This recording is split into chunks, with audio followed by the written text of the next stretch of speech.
Now on CoastTV News. A fight between a Board of Education and law enforcement officials. It's all about crime in Worcester schools. Election day draws near. Milton gears up for a pivotal town council vote, the race that sets the stage for our local political season. Dewey's shoreline solution. Facing erosion, Dewey Beach considers a natural defense, how this could safeguard homes and the environment. The Points pause. Cape and Lopin's closure aims to protect migrating shorebirds. What this means for your beach visits. This is CoastTV News at 6. High school kids are out enjoying their weekend, but are they afraid of going back to class Monday? Good evening. I'm Mallory Metzner. And I'm Charlie Sakaitis. Welcome to our News at 6. Right now, Worcester County schools are fighting over how much crime is actually going on within the school. If you believe what Worcester County State's Attorney and the Sheriff are saying, we're seeing more crime and more violence in schools. But the Worcester County Board of Education held a press conference today saying that that is not the case at all. Since that press conference, the push and pull continues. As CoastTV News reporter Kevin Zappé shows us, the state's attorney and the sheriff say that the school board is trying to, quote, label the sheriff and state's attorneys as liars. Lou Taylor, the superintendent for the Worcester County Board of Education, is at odds with the Worcester County State's Attorney and Sheriff. Tuesday, the State's Attorney and Sheriff released new information about the school safety in Worcester County schools, but Taylor doesn't think it tells the real story. I was saddened and frankly appalled to see our elected law enforcement leaders choose to manipulate student referral data in an attempt to say our schools were hotspots for assaults. In that report, it says crime rates on teachers and staff have gone up 225%. But today, the Worcester County Board of Education pushed back on those numbers. Taylor says the data is misconstrued because it is comparing it to 2019. Law enforcement chose to use the 2019-2020 school year as their 2019 data to calculate these numbers. School buildings were closed that year from mid-March through the end of the school year due to the pandemic. The sheriff and state's attorney have now responded forcefully to the press conference saying, quote, despite their best efforts to label the sheriff and state's attorney as liars and data manipulators, their press conference today confirmed the two main points that law enforcement has been making for months. One, that crime rates in schools is rising at an unacceptable rate, and two, that none of the law enforcement's recommendations to improve school safety have been implemented by Worcester County Public Schools. Although the board refuted just about every statistic brought up during Tuesday's meeting, what they can both agree on is that school safety is their top priority. I'm Kevin Zappé in Newark, CoastTV News. In the statement addressing the press conference from the Board of Education and Superintendent, the Sheriff and State's Attorney also said this, quote, we once again call on them to take immediate action on these recommendations to improve safety in our schools, end quote. If you live in Milton, you have a choice this weekend as the polls open for the town's much anticipated town council elections. There are 3 candidates asking people to come out and vote this Saturday. Live in Milton is CoastTV News reporter Charles Reinert. Charles, each candidate, they had a lot to say about tomorrow's election. Mallory, right behind me here at the Milton Fire Hall, that's where this is all going to be going down this weekend. Now, there are 3 options to fill 2 open seats on the council, those being Frederick Harvey, Aaron Willis, and Lee Revis Plank. Now, Revis Plank and Harvey are both incumbents, with Willis being the newcomer throwing her hat in the ring. All 3 say that they are qualified for the job and want to do the job, and all 3 are asking for your vote tomorrow. Can do the job, and I can do the job well, and I have done the job well. I've proven myself for the last 3 years, and I have a vision for the town. I have specific plans that can be implemented that will save time, save money, and make sure that the town of Milton is viable 20 years from now. I want them to feel that they can come to me and say whatever, talk to me about anything, and I'm going to listen, and if I can get something done, I'll get it done. But I really, they want a person that's going to help this town, then they should vote for me. People should vote for me because they want to know that people on town council are really thinking forward about what's best for Milton, are not thinking about it's been this way in the past, that's the way it needs to be. That is not what I stand for. I stand for understanding that Milton is changing and looking at the best ways to make that happen here. Coming up on Coast TV News at 11, we'll hear more about all three candidates. Now, as for the election tomorrow, polls are open from 8 to 6 behind me here at the Fire Hall. And if you want to cast a vote, be ready to present an ID. I'm Charles Reinhardt in Milton, Coast TV News. Thank you, Charles. Selbyville was originally set to have its town election tomorrow, but like Milton, it got canceled in Selbyville. The town says the cancellation is due to seats being filled by 2 incumbents, which is the number of positions they needed to fill. Bridgeville's municipal election was scheduled for this Monday, but that one got canceled due to candidates from each district running unopposed for their spots. Milford will have its election April 27th, and Ocean View is April 13th. And speaking of voting, early voting remains a hot topic in Delaware. We're fresh off the heels of a decision by the state Superior Court that struck down laws to expand early voting and permanent absentee voting. Delaware's GOP chair, Jane Brady, successfully argued that the new legislation violated the state's constitution, which says voting must happen on a specific day. In response to that, Democratic lawmakers have now proposed an amendment to Senate Bill 3. The amendment would make sure people can vote early in person for 10 days before any election. Delaware House and Senate Republican leaders have also expressed some support for in-person early voting, but they believe the way to handle a change would be through an amendment to the state constitution. And staying on the topic of early and permanent absentee voting, the Delaware Department of Elections wants voters to know that the Superior Court does not affect this year's Republican primary. The department says March 9th is the final day for new voter registration until the primary. They say absentee voting applications are due by March 28th. Those going to vote, voter ID is needed at early voting sites and on Election Day on April 2nd. Locations for in-person early voting across Sussex County are open from March 20th. Moving to news on the coast, the city of Rehoboth Beach is considering fee increases and more on Monday. If you get a parking ticket, commissioners are considering shortening the time you have to appeal that ticket from 30 days all the way down to 7. They also may raise property tax rates and wastewater rates. They say they need more money, claiming that the city is short by nearly $4 million for their planned budget of $37 million for next year.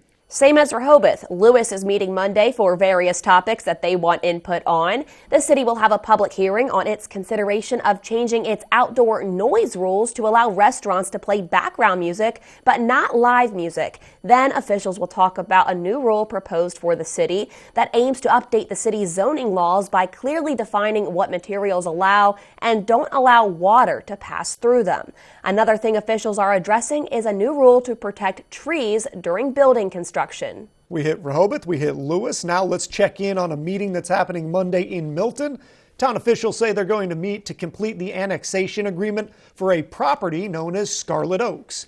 This property, spanning 50 acres at the corner of Shingle Point Road and Harbison Road, is set to be developed into a community with 163 units. The council says they will also revisit an ongoing issue of proposed ordinance that would allow the sale of alcoholic beverages at nonprofit events, and they're going to talk about the future of art crosswalks at Federal Street and Mulberry Street, along with listening to a property owner's request to install a sidewalk and a curb on Federal Street.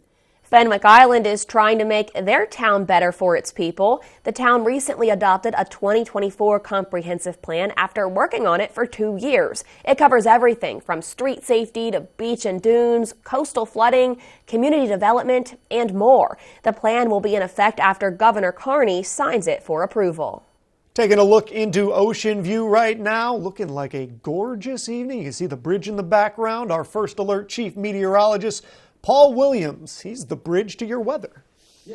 Bridge over troubled waters is actually, and the waters will be troubling, particularly tomorrow morning as a stormy situation will begin to develop in our neck of the woods. Our dry tech camera in Ocean City, once again, calm for right now, beautiful, tranquil, all of those nice words, 43 degrees with winds out of the southeast. We'll drop back to about 43, but there you go. There it is. 10 o'clock, here comes the rain, and once it starts, it's not going to stop. We do have a small craft advisory, so we're looking for breezy conditions along the coast, and that's everywhere along the coast. We're looking for about 25 mile per hour winds because the approaching storm is going to be very blustery with the winds, by the way. But here comes the rain. It's already getting a little bit closer, creeping across the D.C. area throughout portions of Maryland. This is tracking pretty slowly at about, let's say, 15, 20 miles per hour. And the front edge is relatively light, but it's going to go from light to heavy to real heavy for tomorrow morning. I'll show you and pinpoint the timing of the heaviest showers in a moment. Till then, back to you, Mallory. Well, here on the coast, we're lucky to see beautiful views and live close to the beach, but with that, sadly, comes flooding and erosion problems. Dewey Beach is looking for a solution on the bay side of town at Dagsworthy Street and McKinley Avenue. The town says the Center for the Inland Bays is looking to build a living shoreline, which is a barrier made of natural materials to stop flooding. One business owner on Dagsworthy says help with flooding is desperately needed. Whether it's a bad storm or how hard the wind's blowing, it can come up a quarter of the street or it can come up halfway to the street. I've seen it all the way to our driveway. That's as far as I've ever seen it come up, but you can't drive down the street. The town says hopefully this time next year the Living Shoreline project is underway, and then the next step would be to fix Sunset Park, which sits at the end of Dagsworthy Street, destroyed by erosion. Now in your traffic news, DelDOT will be installing electronic roadside signs on the median of Route 1. That'll be a little south of Postal Lane and Melson Road and on the median on Route 1 and Oakwood Street. The agency says work is going to start on Monday and they will require lane closures on Route 1 so that those workers can get access to the median. Another closure is taking place in Georgetown. DelDOT says State Forest Road between Deer Forest Road and Wilson Hill Road will be closed on Monday to ongoing traffic. The closure will last until Wednesday, March 6th. The agency says the closure is due to the replacement of crossroad pipes. Transportation solutions for Sussex County. That is the focus of an upcoming public meeting. According to DelDOT, the Coastal Corridors Committee will meet on March 19th in Milton to cover updates on the Coastal Corridors study. The goal of the study is to find transportation solutions for certain congested or potentially congested east-west routes in Sussex County. The 5 p.m. meeting is taking place at the Mariner Middle School cafeteria. The environmental group Sussex Preservation Coalition is holding a public meeting on March 12th. The group is dedicated to protecting the environment and open space.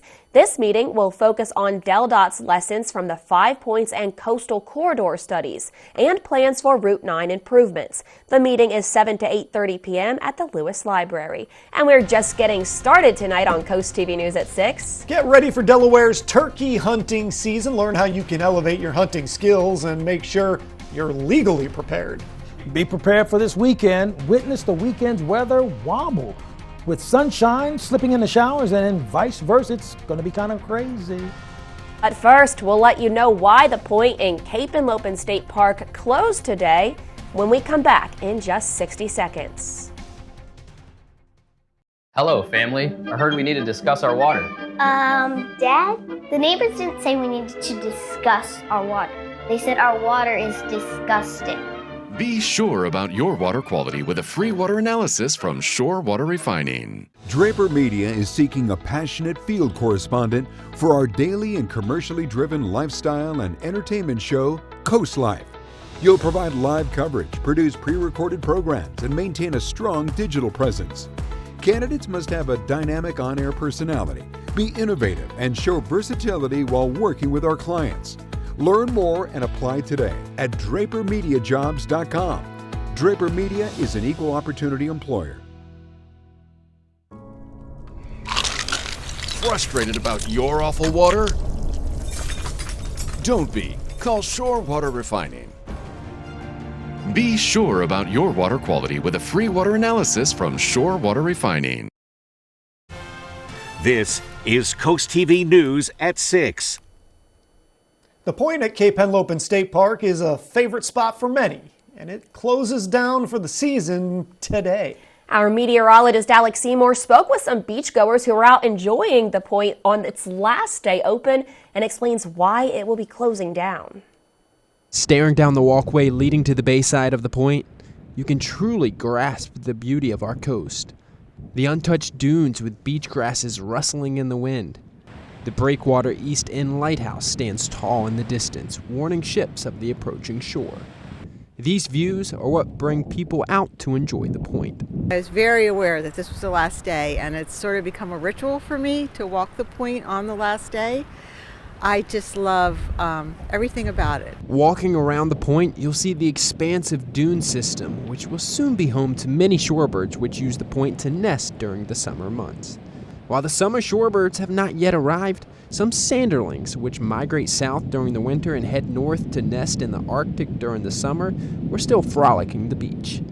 The Point closes to protect those summer nesting shorebirds, but before it does close, some first-time visitors to the Point wanted to get a view of the lighthouses from the best vantage point. We heard about this is the last day, and we wanted to do it. We wanted to also see the lighthouse, which we've always wanted to see.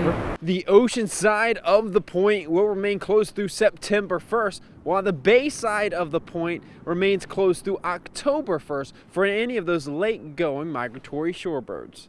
I'm meteorologist Alex Seymour in Cape Henlopen State Park, Coast TV News. Talking about how this is going to affect your weekend, details coming up. Take your seat for the 8th Annual Ocean City Film Festival, March 7th through 10th. Enjoy 100 independent films and meet the people who made them. We're welcoming the legendary John Waters, live on stage with his Hairspray movie at the Ocean City Performing Arts Center on March 9th. Tickets start at just $59. Come on down and stay in an oceanfront hotel room starting at only $89 per night. Discover how to fest and get your passes at ocndfilmfestival.com. Every Friday is Fan Friday. Wow. Cash and prizes could be up for grabs. Watch to find out what you could win. Friday at 7 on Coast TV. Positive, focused. Supportive and goal-oriented. These are just a few qualities of coaches who inspire their athletes. Each month, the Preston Automotive Group will select a coach who makes a difference and make a $500 donation to their organization. Then at the end of the year, 3 of these coaches will receive an extra donation to their program. Nominate your coach today at DelmarvaSportsNetwork.com under the Features tab. Delmarva Sports Network Coach Who Makes a Difference. Brought to you by Preston Automotive Group. Ding dong! What do you want for lunch? One of the most looked up words was Riz, which is slang for charisma. But if you have to look it up, you ain't got it. At Draper Media, we offer more than TV and radio advertising. We reach your customers wherever they are, at the gas pump, in bars and restaurants, driving around Delmarva, in a taxi or rideshare at the beach, on social media, or searching for products and services, checking their email, and listening to podcasts or streaming video. Our plans fit all your business needs. Email Frank Hamilton today. JoJo's in Salisbury serves fresh, homemade food in an upscale, family-friendly atmosphere. Enjoy delicious crab dishes like our colossal lump crab cakes or our creamy crab dip served in a fresh baked bread bowl and the best cream of crab soup in town. Try the new Pineapple Blast or wind down with our wine selection, beer on tap, and other cocktails. Have an event? Reserve your private suite or banquet room today. JoJo's Family Restaurant, where family dines together and dinner tastes better.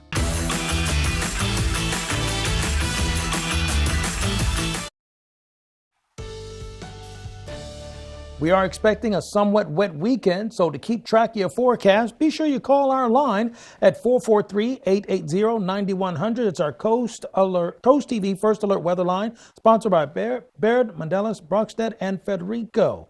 So, Overall, we are looking for things to become a little cloudier throughout the rest of the evening hours.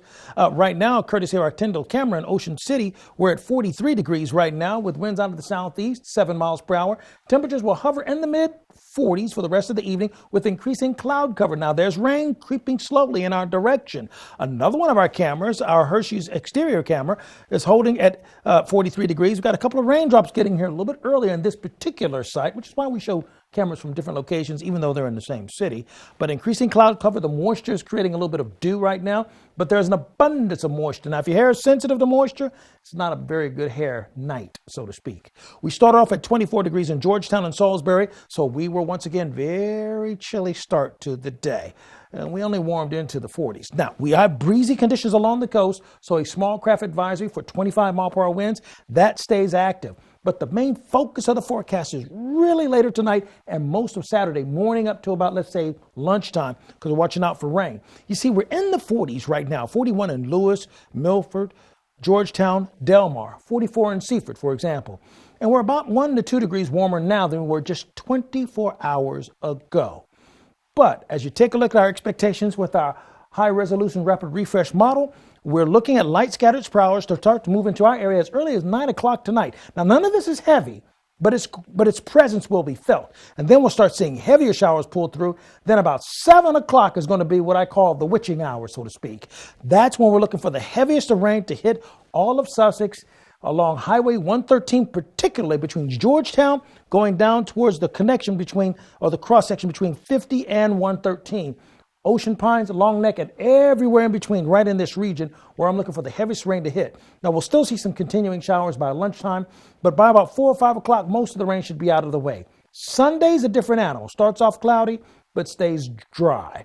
Now, as far as the amount of rain we're talking about, up to a half an inch, slightly above it, maybe 3/4 in some areas, and that's why we have a yellow alert day for today. So Saturday, 5 o'clock, we're looking at 50s. Look at lunchtime, we're looking at an embedded thunderstorm over Fenwick Island at about 11:30. This has been pretty consistent, so I'm telling folks in Fenwick Island, watch yourself around lunchtime for Saturday, okay? Then everything clears out of the way just in time for that. So with all that being said, here's a look at your Paul Davis Restoration Home Remodel Extended Forecast. Yellow alert day for Saturday, particularly in the morning until lunchtime. Paul, and as the weather heats up more and more, hunting opportunities, those are heating up here in Delaware as well. And because of that, the Division of Fish and Wildlife, they're going to offer a turkey hunting course this Sunday. That course begins at 8 a.m. at Lewis Fire Department Station. The division says hunters must pass an approved turkey hunting course before they're allowed to legally hunt turkeys in the state. Delaware is updating its fishing rules for 2 types of fish. That's to prevent overfishing. Starting tomorrow, summer flounder must be at least 16 inches long until the end of May, but from June to December, they must be at least 17.5 inches. You can keep up to 4 flounders a day all year. For scup, you can now keep only 30 a day. These changes are part of a larger plan to reduce the catch of these fish by 28% for flounder and 10% for scup in 2024 and 2025 to help fish populations stay healthy. The Delmarva Sports Network from the Wawa Studios. What's going on, sports fans? A chance to survive and stay afloat in the Delaware State playoffs. The 10-seed Dover Senators visit the 7th-seeded Delmarva Christian Royals. What a season it has been for the Lady Senators. After winning the Henlopen Conference Championship for the first time under head coach Jahi Davenport, and after back-to-back wins, Dover is red hot coming into the second round matchup. Coach Davenport was also named Coach of the Year for the conference, while Ashlyn Torber and Sarah Benson are all conference first team. But the Royals are a team the Senators haven't seen all season long. Delmarva Christian, with a first round bye, only has 1 loss this season, and that came back to Parkside in December. They have the ESEAC Player of the Year in Journey Handy and host this second round matchup, which you can see on DSN tonight at 9 p.m. And more DIAA action after Smyrna girls pull the upset on Archmere. They will be on the road once again and head to Appoquinimink. Seaford girls head to AI DuPont, and Woodbridge will head to Sanford. Without over sports. Have a great night. Stay ahead of our ever-changing coastal climate with the Coast TV First Alert Weather Team. From the early morning to the late evening, our team is always at work to deliver the accurate forecasts you need. Whether bracing for a stormy day or enjoying a peaceful indoor moment, we're here to ensure you're fully prepared for Delmarva's diverse weather patterns. The Coast TV First Alert Weather Team. With us, the weather is more than a forecast. It's a part of life.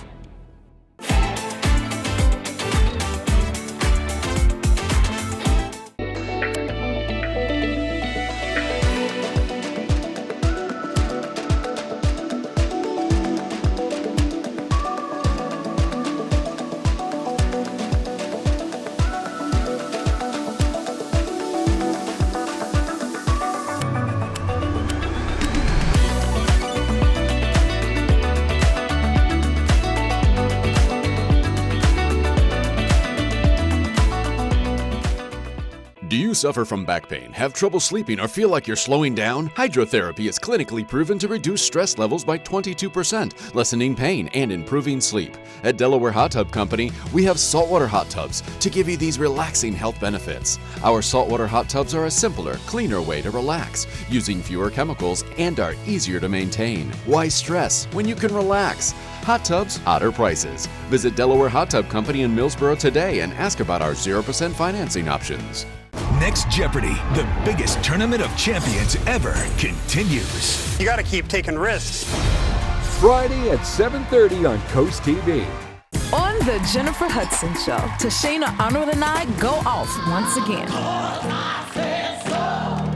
Monday at 2 on Coast TV. Since its sellout in London's West End, the Simon & Garfunkel story is now the world's leading theater show. Hello, darkness, my old friend. A moving and powerful concert featuring all the hits, such as Scarborough Fair, Homeward Bound, Bridge Over Troubled Water, Mrs. Robinson. Mrs. Robinson. The Simon & Garfunkel story is a show not to be missed. March 18th at the Performing Arts Center. Get your tickets now at ococean.com/pack. WRDE First Alert Weather, brought to you by Ocean City, Maryland. Our Gateway Subaru camera showing it's cloudy for right now, staying in the 40s for tonight with increasing cloud cover. This is the rain that's going to be heading in our direction starting tonight. Will really stick around and kick in for Saturday, particularly in the morning before lunchtime. It's a yellow alert day for Saturday. Remember, it should come to an end by lunchtime. Thanks for joining us here for Coast TV News at 6. We're going to see you tonight for Coast TV News at 11. Have a great evening.